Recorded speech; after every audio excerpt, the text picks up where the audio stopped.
And in the middle, we have Maria DiMarco. Maria is the mother of a young woman named Paula, who is 28 years old, who has autism spectrum disorder. She's in a full-time program at Salvation Army at Broadview Village in the Enrichment program, and she's been going there for 5 years, and she enjoys being with people and attending social events.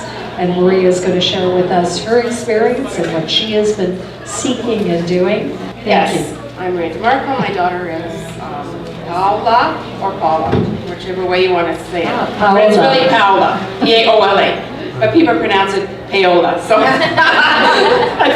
we just call her Paula. Anyway, she's was actually diagnosed at the age of 2 with autism. She was nonverbal until about the age of 5, and she's had a lot of challenges with noise sensitivity all her life. So she's constantly wearing her hearing protection headphones because she cannot tolerate children screaming or high-pitched, people's high-pitched noises. And also she can have other challenges such as she can become stuck, can't self-regulate herself, and she's very social but lacks a social awareness. So, you know, there's a lot of challenges with the complexity of autism. But when school ended, we were so grateful that it ended because it was not a very positive experience for us. She was basically, because of her complex support needs, she had a long history of being labeled and as being difficult, challenging, aggressive, you name it. And this was all caused by an environment as a child and adult. She was, you know, punished, locked in a room, restrained, suspended, had her school days reduced. And it was not easy for her nor for me. Especially when you're working, you get that phone call, come and pick her up because we can't deal with her right now, or, okay, she's being suspended for 5 days now. So it's always this movement with programming and school days, going from one school to another school to another school to another school, which in the end really, it was very exhausting, and I thought I can't wait for the school days to end. However, you know, there's still problems, of course, when she's going to leave school, but we never thought about that. But the existing problems did not meet her needs and caused a regression in her behavior. The focus was on changing her rather than identifying the circumstance that made the situation challenging. And in the past, it was common to see the challenging behavior itself as a problem that must be eliminated without truly really understanding her. So, so the challenge also lay ahead when school ended, of course, was finding a program that would meet her needs and one that would not stress me out or her. It was, you know, based on her past experiences. She's always had anxiety. And the anxiety was always, am I going to get suspended? Am I going to, you know, are they going to reject me? So that was always a growing concern. So therefore, when I did venture out on my own, because there was you know, there was no planning, there was no transition planning at school. So none of that really happened. It was basically my responsibility that once she ended school or before school ended, that I have to go out there now and look for a spot for her. And being the way she is, I needed to do a full daytime program because it would lessen her anxiety and mine as well. I could not keep her home. That was not an option. So, so what I was looking for was probably different than other parents. You know, finishing school, looking for colleges, or looking for employment or volunteer work was not something that she was, you know, I was prepared or she was prepared for. So I did not want to wait for a funded spot, and a lot of the agencies that are funded also have a fee-for-service, and so I was looking to fund it myself. I wasn't at the time receiving passport funds. I think I waited almost 5 years to get any sort of funding, and I looked at the various programs, of course, and I did decide, well, maybe we should try one. But however, you know, I mean, you can't really say, okay, I'm going to look at them, I'm going to look at the leisure programs or whatever program you're looking for and say, oh, it's going to work, I really like this program. So, you know, you try it out. That's the only way you know. And sometimes it works and sometimes it doesn't.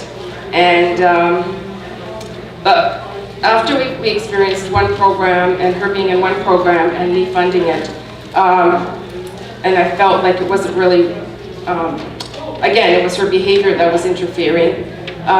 We went to, well, actually it was trying to think of it. It's not a case manager, it's a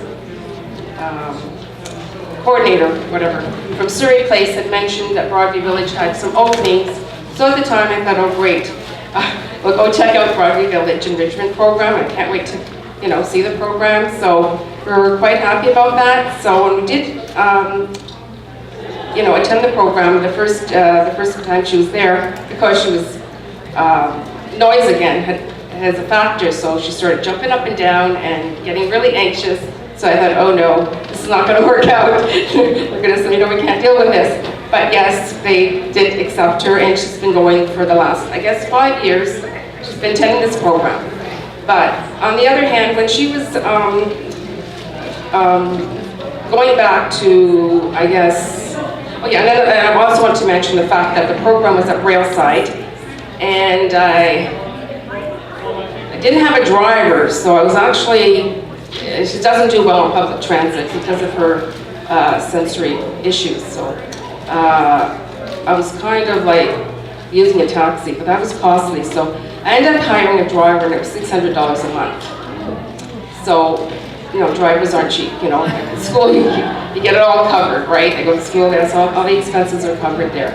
But yeah, it's finding someone who, driving her there and back. But then when we found out that there was going to be another program over at Broadview, I thought, oh great, now I can drop the expenses of the driver and we can walk there. So this is where she's been attending now. It is within walking distance, so it's in the community, which is wonderful. And I'm grateful for that. And also I've been grateful for the fact that I eventually got passport funding. We did have special services at home as a child. So basically at the age of 5, I was using the funding to pay for workers. As you know, my school days were very anxiety for her. There was no learning involved. So at a very young age, I think at the time, there was a Parks and Rec staff, and we asked her if she would be interested to work with my daughter. So a lot of the skills that she developed over the years, like reading and math and communication, and all of that was done through paid workers. So she's had them at a young age. She likes them, she likes having them, she enjoys being with them. And some of them have been with her for short periods of time, others maybe 8 years. So, I was very dependent upon paid workers to teach her all the skills that were needed. As a parent, I'm not the best person. She would listen more to someone else. And in that area of skill development, I was grateful for the special services at home. And I'm so thankful for the passport funding that I received, which would cover, the day program fees and plus additional fees for support workers, which she continues to have. And some of them will tutor her. Some are good for tutoring, some are good for taking her out. So they take out, she does go out, she loves dances, she loves going to Swiss Chalet. Swiss Chalet, and they know her there. So the more, goes to the same place, so they'll know her. And she attends swimming, she loves swimming, she's a great swimmer. So again, other people will take her to these various events, and I had a very special worker that has moved out, and she's moved out now and I had to look for other people. But she would not only take her, but she'd take 2 other girls, so she had friends. And you know how difficult it is for them to develop relationships. So really, the relationship she's developed was by a worker taking her out, meeting other people at a function, so she's very social. And so we were really happy when that continued until, of course, the worker leaves, and then we're out there looking for someone else to replace the worker that was taking her, that was actually able to drive her to the different, activities and social events. And she likes going to movies as well, so she goes to movies, and so it's whatever interests that they have is what we work on, so whatever she enjoys doing.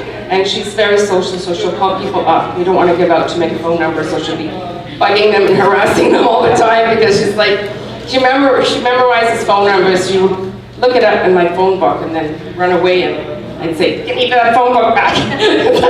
She's good at talking to everybody and calling them up and harassing them, She has, she's the only child, but she does have 2 cousins, which she's very fond of. And, you know, again, we encourage her to become, you know, luckily for me, she is social, because we know of other individuals on the autism spectrum that's very, very difficult to get them out there and doing things. I also wanted to mention that I do have like a parent group that someone had actually come up to me and say, can you start something? So I said, okay, I'll start a little group of parents getting together. I attended Safe and Secure Futures Network, which was meeting once a month, so I met some wonderful parents in this group. And so what we're doing is we're just meeting at a coffee shop. It's very casual. We just go there, and what we're doing is that we're talking about our various you know, challenges. We're supporting each other, we're sharing ideas. I've always had that actually since a very young child. When she went to the community center, like I said, Parks and Rec, there was a parent that did that, and I was so grateful to be able to connect with people who understand your situation and are non-judgmental. And you know, what we're doing is just, there's so many different ideas out there, and really parents are, you know, have the skills and the knowledge and experience to help each other and face and deal with these problems. If you had one word of advice, yeah. Now looking back, what would it be? Well, the thing is, like, before you leave school, just be prepared, and you have to do it on your own. Don't expect someone to call you and say, oh, there's a spot available for you, because that's not going to happen. So really, schools should really be doing this. I don't know why they're not. Yeah. But that transitional plan was supposed to happen when they're 14 years of age. That's what I used to hear all the time. But yet you learn more from the other parents, that they seem to have the knowledge more than the people, the educators or the people working in the field. And at one time I was asked to talk to one of the schools, and I thought I was just going to talk to one parent. I ended up talking to everyone about what I was doing and what's available and what's out there. So